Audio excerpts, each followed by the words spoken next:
এর পরিবর্তে y এখানে বসাও। x এর পরিবর্তে y কিউব, x এর পরিবর্তে y, তাহলে 7 x এর পরিবর্তে y, এখানে আগে থেকে আছে y এর উপর স্কয়ার মাইনাস 6 y কিউব। দেখো এখানে x ছিল y বসাইছি, x ছিল y বসাইছি। তাহলে এখন দেখো তো এখানে কয়টা হয়, তাহলে এখানে আছে তোমার কয়টা, 7টা y।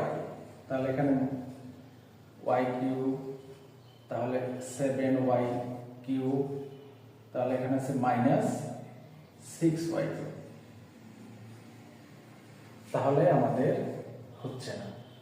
তাহলে আমি যদি y এর পরিবর্তে মাইনাস y বসাই, তাহলে এখানে মাইনাস থাকতেছে, এটা মাইনাস যদি বসাই মাইনাস মাইনাসে প্লাস হয়ে যায়। তাহলে 6টার একটা কয়টা হয়, 7টা। তাহলে এখানে 6টা একটা মাইনাস 7টা y কিউব, আর এখানে আছে 7টা y কিউব। এটা আছে মাইনাস মাইনাসে প্লাস, তাহলে এটা হলো 0। ঠিক আছে, তাহলে কি হতেছে দেখো, x এর পরিবর্তে যদি আমি মাইনাস y বসাই তাহলে আমার 0 হচ্ছে। তাহলে আমি এখান থেকে এটা কি করে দেব বলো তো, এখানে x প্লাস y ইকুয়াল 0 ধরে। ঠিক আছে না? আশা করি তোমরা বুঝতে পারছো। তাহলে চলো এখন অঙ্কটা আমরা সমাধান করি। তাহলে এখানে একটা ইকুয়াল দিব, এখানে একটা ইকুয়াল দিব। দেওয়ার পর তাহলে আমরা একটা মিশাই দিয়ে দিই। তাহলে x প্লাস y একবার, x প্লাস y দুইবার, x প্লাস y তিনবার লাগবে। তাহলে কি মিলাইতে হবে দেখো তো, x কিউব। তাহলে x কিউব যদি মিলাই তাহলে আমি এখানে x স্কয়ার দিয়ে গুণ করে দিই।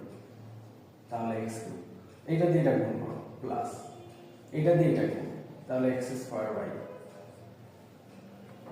তাহলে এখানে x স্কয়ার y আছে নাই, তাহলে এটা বেশি লেখা হয়েছে, কাটতে হবে। এখানে প্লাস আছে তাহলে মাইনাস নিতে হবে। তাহলে মাইনাস x আছে, তাহলে এখানে আমি যদি আর একটা x নেই তাহলে y নিতে হবে। তাহলে এটা দিয়ে এটা গুণ করো, মাইনাস এটা দিয়ে এটা গুণ করো, তাহলে x স্কয়ার y, যেটা বেশি লিখছিলাম কাটা হয়ে গেল। এটা দিয়ে এটা গুণ করো, মাইনাস x দিয়ে এটা গুণ x y দিয়ে, তাহলে x y y গুণ করলে x y স্কয়ার। এখানে কয়টা আছে বলতো, 7টা মাইনাস x y স্কয়ার আছে। তাহলে এখানে হয়ে গেল কয়টা, একটা। আরো লাগবে কয়টা, 6টা, 7টা বানাইতে। তাহলে এখানে নিব আমি মাইনাস, তাহলে x তো আছে, তাহলে শুধু যদি y স্কয়ার